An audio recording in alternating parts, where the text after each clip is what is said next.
मौला हुसैन ने इतनी बात हुर से नहीं की जितनी बातें इब्ने साद से की।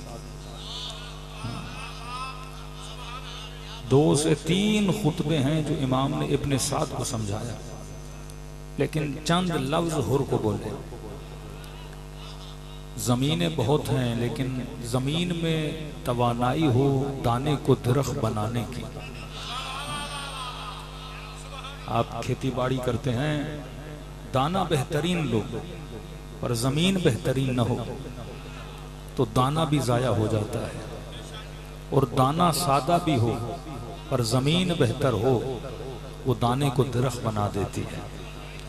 हुसैनियत का दरख्त उन्हीं दिलों पे लगता है जिनकी ज़मीनें तैयार हों।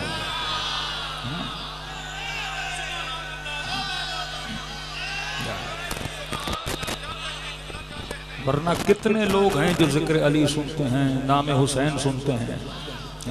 कुछ को खुदा हिदायत क्यों देता है? मसला हिदायत का नहीं, मसला वजूद की ज़मीन का है। ज़मीन जितनी तैयार होगी दाना उतना जल्दी उस ज़मीन में उग जाएगा। अब मजलिस हुसैन का काम क्या है? इस मजलिस में आधा घंटा फिक्र होती है, 20 मिनट मसाइब हुसैन होते हैं। फिक्र क्या करती है? जिस तरह आप ज़मीन में हल चलाते हो, जिक्र हुसैन वजूद की ज़मीन में हल चलाता है, और जब ज़मीन तैयार हो जाती है तो हुसैन का आंसू ज़मीन की आबियारी करता है।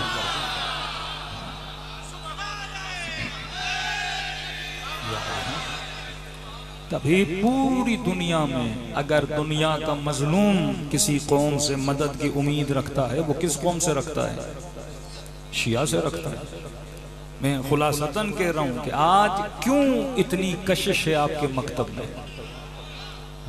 मैंने किसी अहले सुन्नत के जवानों का मैंने कहा, आपका मुफ्ती अगर कहीं भी मिले, आपको जहाज में मिले, बस में मिले, मस्जिद में मिले, मदरसे में मिले, अपने मुफ्ती से सिर्फ इतना पूछना कि मुफ्ती साहब आपने इतने सफ़र किए, 20 साल हो गए तबलीग इस्लाम करते करते, इन 20 सालों में कितने ऐसे शिया मिले जो ये कहते हुए नजर आए कि अल्हम्दुलिल्लाह हम पहले शिया थे अब सुन्नी बन गए।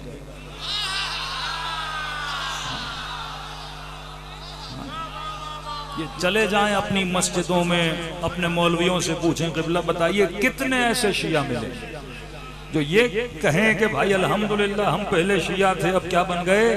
सुन्नी बन गए। मैंने कहा यही सवाल किसी शिया आलिम से करो कि कितने ऐसे सुन्नी मिलेंगे जो कहने लगे कि अल्हम्दुलिल्लाह पहले सुन्नी थे अब अली वलीउल्लाह वाले बन गए हैं।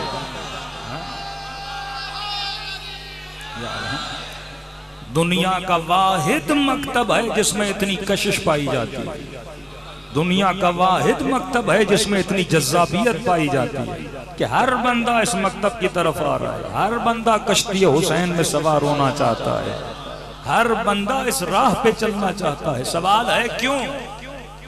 शियत के पास ऐसा क्या है जो दूसरों के पास नहीं? हुसैन के पास ऐसा क्या है जो दूसरों के पास नहीं? छठे इमाम के पास ऐसा क्या है जो दूसरों के पास नहीं? फरमाए इस मकतब की रौनक का सबब इंसान की फितरत है। ये मकतब फितरत की बातें करता है कि फितरत कभी जालिम को पसंद नहीं करती, और हुसैन कहते हैं कि हुसैनी कभी यजीद को पसंद नहीं कर सकता। फितरत का तकाजा है कि कातिल को कातिल बोलो, मकतूल को मकतूल बोलो। ये हमारे मकतब ने सिखाया कि कातिल कभी जन्नत नहीं जाता,